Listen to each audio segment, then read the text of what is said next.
حول ولا قوة إلا بالله العلي العظيم. أعوذ بالله من الشيطان الرجيم. بسم الله الرحمن الرحيم. الحمد لله رب العالمين.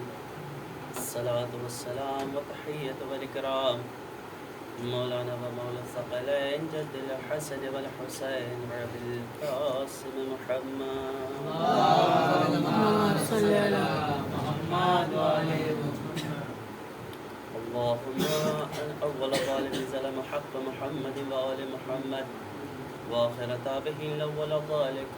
اللهم عن الإصابة التي جاهدت الحسين عليه السلام وشايعت وبايعت وتابعت على قتله، اللهم عنهم جميعا. أما بعد، فقد قال علي بن أبي طالب: الاستغفار دواء الذنوب. صلوات اللهم صل على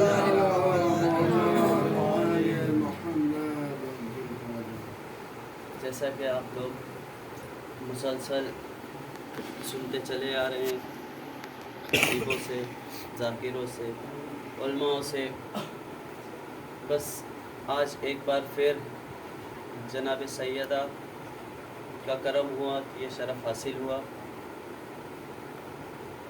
اس سے قبل کہ میں اپنی گفتگو کا آغاز کروں، ایک مرتبہ سورہ حمد اور 3 مرتبہ سورہ اخلاص کی تلاوت فرما کر تمام مرحومین و مرحومات کے روح کو احسان کروں۔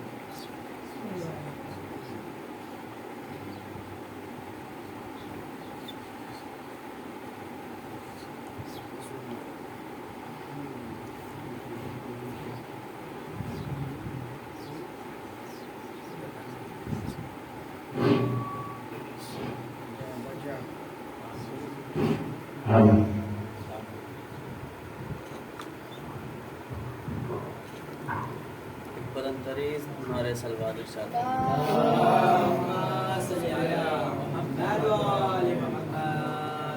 اور نعرہ سلوات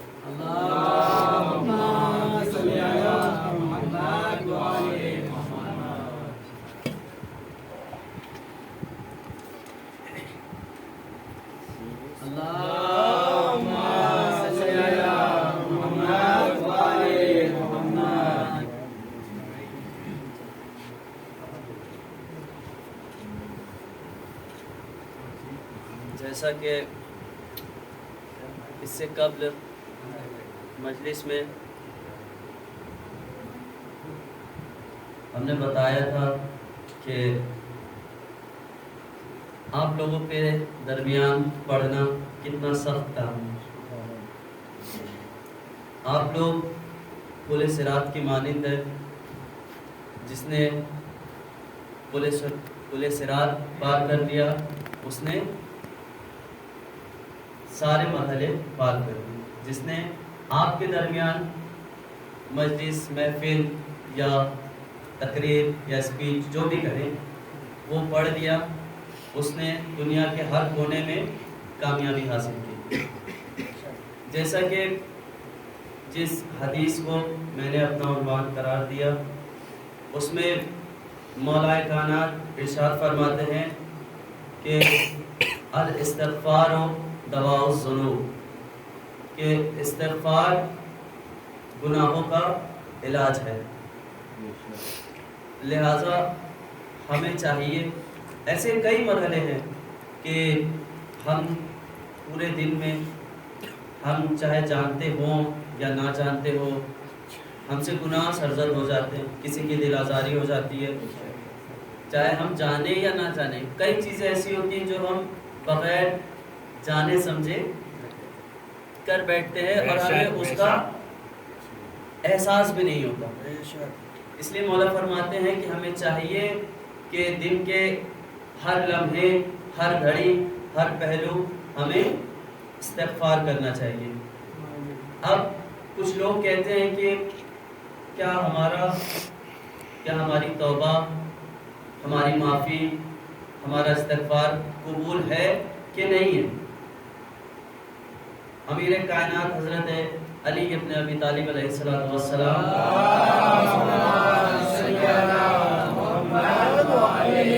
ارشاد فرماتے ہیں کہ دنیا میں ایسا کوئی بھی فعل نہیں ہے کہ جس کا ہمیں عوض نہ ملے. کچھ کا عوض ہمیں دنیا میں ملتا ہے، کچھ کا عوض ہمیں آخرت میں ملتا ہے، چاہے وہ ہم عمل اچھے انجام دیں چاہے وہ عمل برے. لیکن برے عمل کا یہاں تک محدود ہے کہ برے عمل کا آپ کو نتیجہ دنیا میں ہی ملنا ہے، اور وہ بھی جلد از جلد. یہ ہے کہ تھوڑا لیٹ ہو جائے گا، تاخیر ہو جائے گی اس کا عوض ملنے میں، لیکن ملے گا ضرور. اور جو شریعت محمدی کے خلاف ہم جائیں گے تو اس کا گناہ تو آخرت میں ہمارے لیے رکھا ہی ہوا ہے. لیکن ہماری جزا جو اچھے کاموں کی ہوتی ہے اس کا انجام یا اس کی جزا ہمیں اگر ہمیں دنیا میں نہیں ملتی تو اس کی جزا ہمیں آخرت میں ملتی ہے. جزا کے مطابق ایک چیز اور ملتی ہے کہ حدیثوں میں آیا ہے کہ اگر انسانوں کو پتہ چل جائے کہ ان کی دعا ناقبول ہونے کے پیچھے اس کی جزا کیا ہے، انسان کو پتہ چل جائے کہ بخار آنے کے پیچھے کی جزا کیا ہے، تو وہ دعا بس یہی کرے گا کہ میری دعا قبول نہ ہو اور مجھے ہمیشہ بخار ہو، ہمیشہ ہماری دعا قبول نہ ہو اور ہمیں بخار ہو.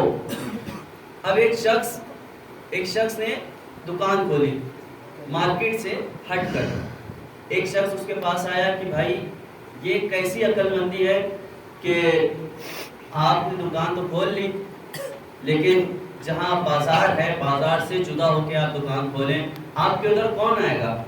اس نے پلٹ کے صرف ایک جملہ کہا، کیا یہ بتاؤ جب میری موت آئے گی تو موت کا فرشتہ ملک الموت آئے گا کہ نہیں آئے گا؟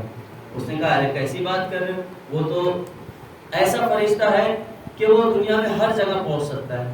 تو اس نے کہا کہ جب وہ اللہ کا فرشتہ موت کا فرشتہ ہو کر بھی وہ ہر جگہ پہنچ سکتا ہے تو کیا رزق کا فرشتہ ہمارے تک نہیں پہنچ سکتا؟ رزق کا فرشتہ ہمارے تک نہیں پہنچ سکتا. لہذا اب جو یہ کہتے ہیں کہ ہماری معافی قبول ہو رہی ہے نہیں ہو رہی ہے، پتہ نہیں کیا ہے اس کی جزا ہمیں مل رہی ہے نہیں مل رہی ہے، وہ اس بات کی ذرا بھی فکر نہ کرے کہ ہمیں اس کی جزا مل رہی ہے کہ نہیں. خدا رحمان و رحیم ہے، وہ سب دیکھ رہا ہے اور سب کو سب کی جزا دے رہا ہے. ایک شخص تھا کہ غلاف کعبہ کو پکڑ کر دعا کر رہا تھا. اس کی دعا بھی بڑی عجیب تھی کہ پروردگار میرے گناہ بہت بڑے ہیں، تو معاف نہیں کر سکتا.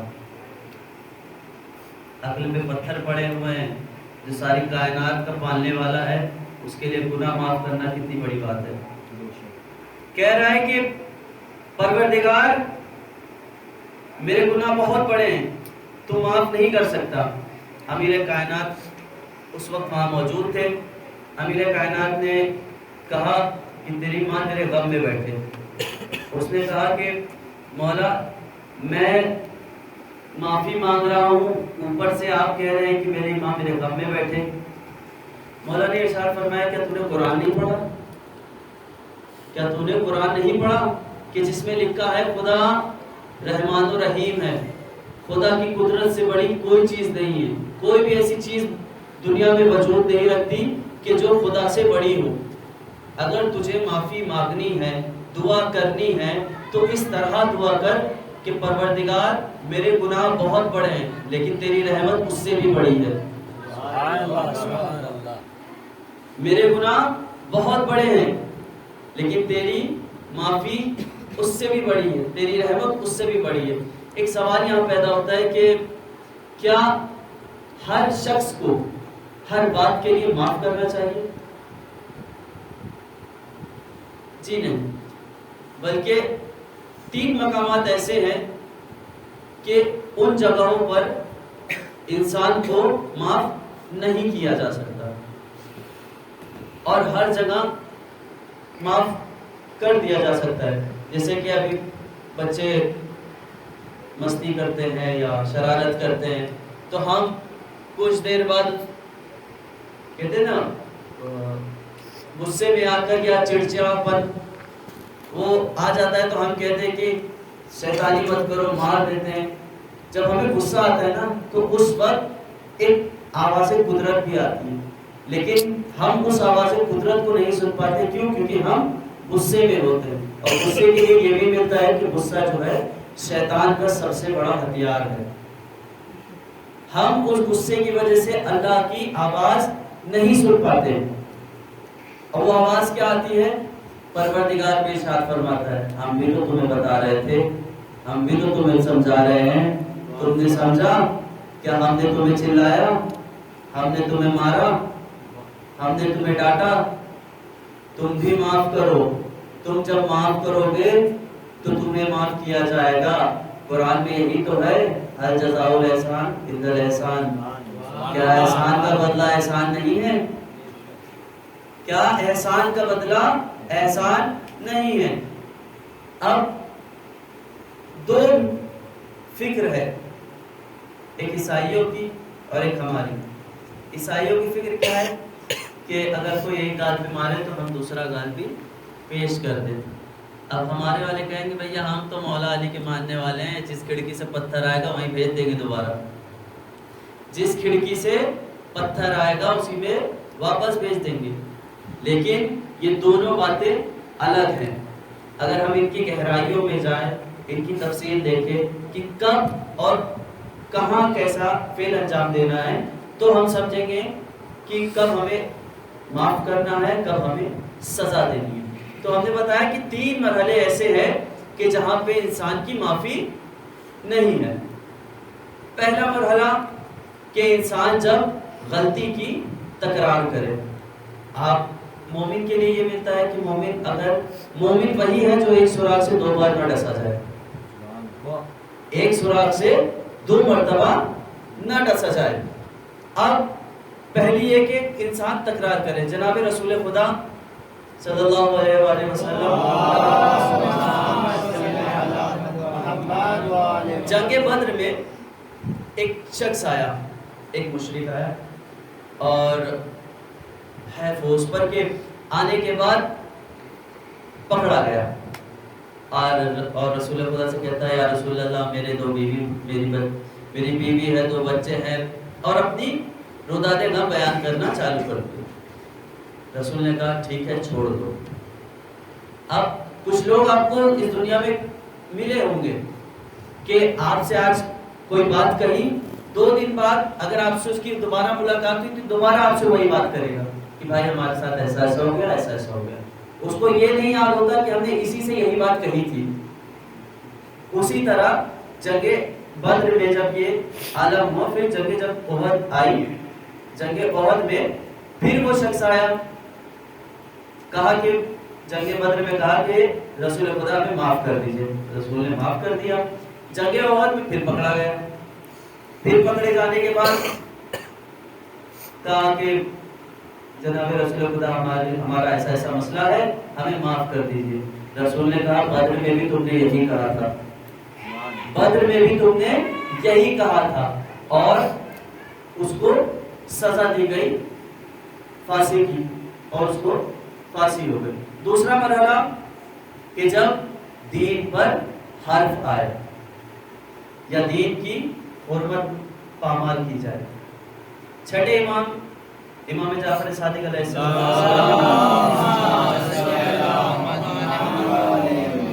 کے دور میں ایک شخص تھا جو امام کے چاہنے والے کو قیدی بنا کر لے جا رہا تھا. امام نے کہا کہ چھوڑ دو اسے. اس نے کہا نہیں ہم نہیں چھوڑیں گے. تو امام نے کہا ہم بد دعا کریں گے. اس کا جملہ کیا تھا کہ آپ بد دعا کریں گے؟ کہیے آپ کی بد دعا سے کیا ہوتا ہے؟ آپ کی بد دعا سے کیا ہوتا ہے؟ ایمان سے کہہ رہا ہے کہ آپ کی بد دعا سے کیا ہوتا ہے. جس کے اشارے پہ سورج چاند اپنے راستے بدل دے، اس سے کہہ رہا ہے کہ آپ کی بد دعا پر کیا ہوتا ہے. اب امام وہاں سے وہ شخص چلا گیا، امام بھی چلے گئے. کچھ دیر بعد امام کو یہ خبر ملی کہ وہ صحابی کو پھانسی دے دی گئی. امام نے غم ظاہر کیا، سجدے میں گئے، کہا العجل العجل العجل. کچھ دیر گزرا تھا کہ اس کے گھر سے رونے کی آواز آئی، پتہ چلا کہ اس شخص نے پھانسی لگا دی، اس شخص کو بھی پھانسی ہو گئی۔ پتہ یہ چلا کہ جو دین ہے وہ امام ہے، اور امام کی حرمت اگر پامال کی جائے گی تو وہاں پہ معافی نہیں ہوگی۔ ایک سلوات پڑھے بابا سے بلند۔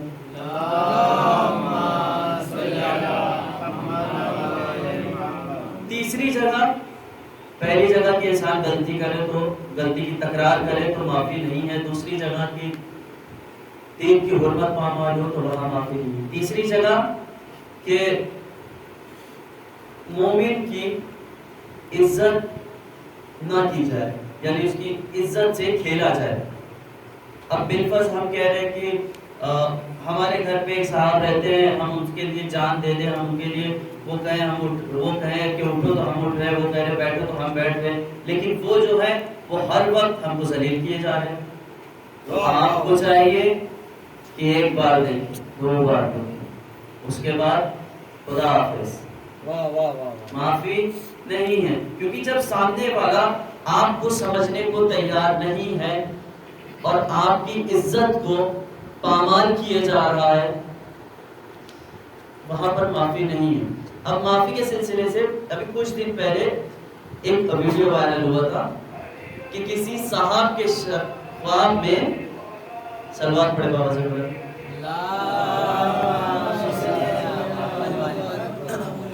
کسی صاحب کے خواب میں کوئی آیا تھا اور آ کے کیا کہا، اس صاحب نے کیا پوچھا کہ آپ کے ساتھ کیا ہوا؟ اس نے کیا کہا کہ خدا نے ہمیں معاف کر دیا اور جنت میں داخل کر دیا۔ ایسے تو یہاں پہ کئی سوال پیدا ہوتے ہیں کہ آپ ہی کا کہنا ہے کہ وہ کربلا میں آیا نہیں تھا تو گناہ کیسا؟ معاف کیا تو اس کا مطلب گناہ تھا۔ بہرحال یہ سب تو بہت بات کی بات ہے، ہم تو صرف ایک جملہ کہہ کے اپنا آگے بڑھیں گے کہ بھیا نجس سوئے کیوں تھے کہ نجاست خواب میں آ گئی؟ نجس سوئے ہی کیوں تھے کہ نجاست آپ کے خواب میں آ گئی؟ ہمارے ائمہ اطہار نے ہمیں ہر چیز کا سلیقہ بتایا ہے کہ ہر وقت باوضو ہو کر سو، تاکہ نجاست اور تمہاری رات کا سونا بھی عبادت میں شمار ہو۔ اگر آپ وضو کر کے سوتے ہیں تو آپ سے نجاست بھی دور ہوتی ہے اور آپ کی پوری رات جو ہے وہ عبادت میں شمار ہوتی ہے۔ اب خدا نے جس سے نجاست کو دور رکھا وہ کون ہے؟ اہل بیت علیہ السلام۔ اب امام رضا علیہ السلام سے ملتا ہے، سلوات پڑھے بابا سے بلند،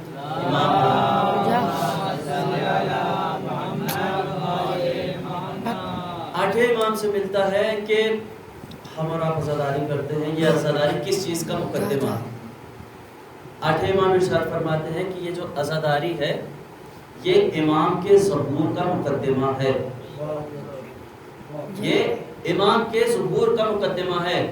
کس طرح؟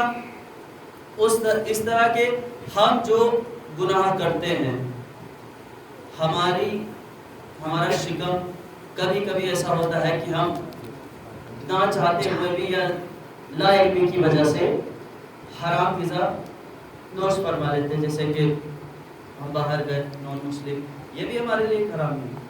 تو ان چیزوں کو پاک کرنے کے لیے یہ مقدمہ ہے عزاداری امام حسین علیہ السلام۔